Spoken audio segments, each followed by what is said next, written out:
بسم اللہ الرحمن الرحیم قل لو کان البحر مدادا لکلمات ربی لنفد البحر قبل ان تنفد کلمات ربی ولو جئنا بمثلہ مددا۔ سورہ الکہف آیت نمبر 109۔ ذہن میں یہ سوال آ سکتا ہے کہ کیا کوئی انسان یا کوئی بھی ذی روح اللہ تبارک و تعالیٰ کی پوری حمد و ثنا یا اس کی تعریف کر سکتی ہے یا کر سکتا ہے؟ تو اس کے جواب میں اللہ تبارک و تعالیٰ نے سورہ الکہف کی آیت نمبر 109 جس کی میں نے تلاوت کی ہے یہ نازل فرمایا کہہ دیجئے کہ اگر تمام سمندر سیاہی ہو جائیں اور اللہ تبارک و تعالیٰ کی کلمات لکھے جائیں، اس کی تعریف، اس کی حمد و ثنا کی جائے، وہ 7 سمندروں یا تمام سمندروں کی سیاہی ختم ہو جائے گی۔ اگرچہ اتنی سیاہی اور بھی لائی جائے تب بھی اللہ تبارک و تعالیٰ کے کلمات ختم نہیں ہوں گے۔ اسی طرح کا ایک ایسا ہی مضمون اللہ تبارک و تعالیٰ نے سورہ لقمان کی آیت نمبر 27 میں بیان فرمایا ہے کہ اگر روئے زمین کے تمام درختوں کی کلمیں ہو جائیں اور 7 سمندروں کی سیاہی ہو جائے، پہلے فرمایا تمام سمندروں کی سیاہی ہو جائے اور پھر لکھے جائیں اللہ تبارک و تعالیٰ کے کلمات، اس کے بعد 7 سمندروں کی اور سیاہی لائی جائے تب بھی اللہ تبارک و تعالیٰ کے کلمات ختم نہیں ہوں گے اور یہ چیزیں ختم ہو جائیں گی۔ کوئی حساب لگا سکتا ہے کہ روئے زمین کے اوپر درخت کتنے ہیں؟ لا تعداد ہیں، بے شمار ہیں، کوئی گن نہیں سکتا۔ اس دھرتی کے اوپر کتنے جنگلات ہیں، کتنے باغات ہیں، کتنے درخت ہیں جو خود اگ جاتے ہیں، گاؤں میں، قصبوں میں، شہروں میں، پہاڑوں پر، میدانوں میں، ہر جگہ۔ سب اگر کلمیں ہو جائیں، بے شمار کلمیں ہو جائیں گی۔ کوئی اندازہ لگا سکتا ہے کہ ایک سمندر میں کتنا پانی ہوتا ہے، ایک تالاب میں کتنا پانی ہوتا ہے، ایک دریا یا ندی میں کتنا پانی ہوتا ہے، پھر سمندر میں کتنا پانی ہوتا ہے، 7 سمندروں میں کتنا پانی ہوتا ہے۔ اس زمین کے اوپر 7 حصے پانی اور 3 حصے خشکی ہے۔ اگر اس زمین کے کل 10 حصے بنا دیے جائیں تو 7 حصے جو پانی ہے وہ ساری سیاہی ہو جائے، سارے درخت کلمیں ہو جائیں، اللہ تبارک و تعالیٰ کی تعریف لکھی جائے، اس کے کلمات لکھے جائیں، سیاہی ختم ہو جائے گی۔ اگرچہ 7 سمندر اور بھی لائے جائیں، کیا کوئی وہم و گمان میں یہ بات لا سکتا ہے کہ 7 سمندروں کی سیاہی کتنی ہوگی؟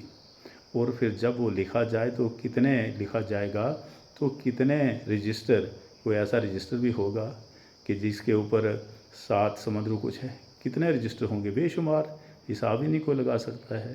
گویا کہ اللہ تبارک و تعالیٰ کی حمد و ثنا، اس کی تعریف، اس کے کلمات اتنے بے شمار ہیں، اس کی صفات اتنی زیادہ ہیں کہ کوئی تصور میں نہیں لا سکتا کہ کبھی اس کی حمد و ثنا ممکن ہو سکتی ہے، کبھی نہیں ہو سکتی۔ تو ایمان والوں کو یہ حکم ہے کہ وہ اس کی حمد و ثنا کریں جتنا اس نے مقدور میں لکھا ہے، بالکل معمولی سا۔ اگر کل اس کے کلمات جو شمار میں ہی نہیں ہیں تو اس کے مقابلے میں انسان اگر کتنی بھی اس کی حمد و ثنا کرے، دن رات لگا رہے، چلتے بیٹھتے، ہر وقت کام کرتے ہوئے، ہر وقت کرتا رہے، لیکن پھر بھی کچھ بھی نہیں، لیکن حکم ہے اس کی حمد و ثنا کرنے کا، اور اس حمد و ثنا کی عوض میں اس نے بے شمار اجر رکھا ہے جس کا انسان اندازہ نہیں لگا سکتا، اور اس کا وزن ہوگا۔ جو نیک اعمال ہوں گے ان کا بھی وزن ہوگا اور برے اعمال کا بھی وزن ہوگا۔ تو نیک اعمال کا وزن ایک طرف ہوگا پلڑے میں اور بد اعمال کا وزن دوسری طرف ہوگا۔ تو جس کے نیک اعمال کا وزن زیادہ ہو جائے گا وہ ہمیشہ کے لیے کامیاب ہو گیا۔ تو اللہ تبارک و تعالیٰ کی تعریف، اس کی حمد و ثنا، اس کی پرہیز یہ ہرگز کسی سے بھی ممکن نہیں ہے۔ لہٰذا اس آیت کو ہمیشہ سورہ الکہف کی آیت نمبر 109 اور سورہ لقمان کی آیت نمبر 27 کو ہمیشہ اس پر غور کرنا چاہیے کہ اللہ کی ذات کتنی عظیم ہے۔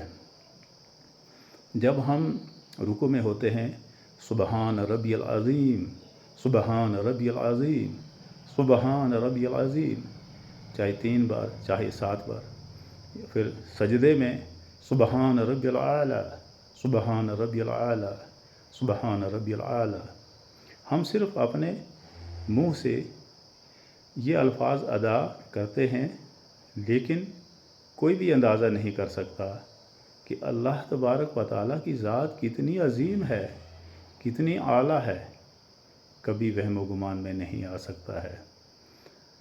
قرآن پاک کی ہر ایک آیت کے اوپر غور کرنا ضروری ہے، اور یہ بھی ممکن نہیں ہے کہ کوئی ہر آیت کے اوپر کما حقہ غور کر سکے، کچھ نہ کچھ ذہن سے نکل ہی جائے گا، کیونکہ ہر آیت کے اندر اتنے معنی اور مفاہیم ہیں کہ ان تک انسان پہنچ نہیں سکتا، انسان کی عقل و سمجھ اس کی رسائی وہاں تک نہیں ہو سکتی، لیکن پھر بھی کوشش کرنی ہے۔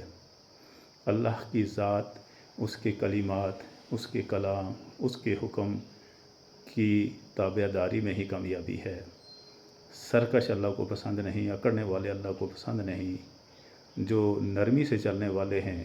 اللہ پاک نے فرمایا تم زمین پر اگر اکڑ کر چلو گے نہ تو تم آسمان تک پہنچ سکتے ہو یا پہاڑوں کی بلندی تک پہنچ سکتے ہو، اور نہ ہی تم زمین کو پھاڑ سکتے ہو۔ تم ان چیزوں کے مقابلے میں بہت ہی کمزور مخلوق ہو۔ زمین کتنی سخت ہے، جہاں مٹی ہے وہ تو سخت ہے، جہاں پتھر ہیں وہ اور سخت ہیں۔ اسی طریقے سے پہاڑ بہت اونچے ہیں، بلند ہیں، انسان ان کی بلندی تک کہاں پہنچ سکتا ہے۔ اسی طرح آسمان کتنا بلند ہے کسی کو پتہ نہیں، آسمان کی بلندی کا کسی کو پتہ نہیں، تو لہٰذا انسان اکڑ کر کیا کرے گا؟ ایک دن ایسا آئے گا کہ انسان اٹھ نہیں سکے گا۔ ہم نے دیکھے ہیں بڑے بڑے پہلوان، بڑے بڑے طاقتور لوگ، شاہ زور، لیکن ایک وقت ایسا آتا ہے کہ ہاتھ میں کوئی چیز پکڑ نہیں سکتے ہیں، ہاتھ ان کا ایسے ایسے ایسے ہلتا ہے۔ تو یہ ہمارے سامنے مشاہدے میں یہ چیزیں آتی ہیں۔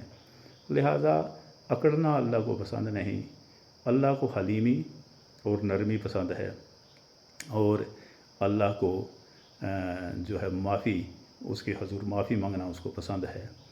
جو غلطی کر کے اکڑتے ہیں وہ بھی اسے پسند نہیں، اللہ ان کو پسند نہیں کرتا۔ تو اللہ کی تعریف، اس کی حمد و ثنا کما حقہ کوئی نہیں کر سکتا، البتہ جتنا اس نے مقدر میں لکھا ہو اتنا ضرور کرنا چاہیے۔ اللہ تبارک و تعالیٰ سے دعا ہے کہ بیان میں جو غلطیاں ہوئی ہوں، بہت ساری غلطیاں ہوتی ہیں بیان میں، ہر بات میں غلطی ہوتی ہے، تو اس کے حضور معافی کا طلبگار ہمیشہ رہوں گا، اور ہر ایمان والے کو معافی کا طلبگار رہنا چاہیے، کیونکہ انسان کی گفتار، اس کی بول چال، اس کے ہر حرکت میں کچھ نہ کچھ تو کمی بیشی ضرور رہتی ہے، لیکن معافی مانگنے سے وہ معاف کر دیتا ہے۔ وآخر دعوانا ان الحمد للہ رب العالمین۔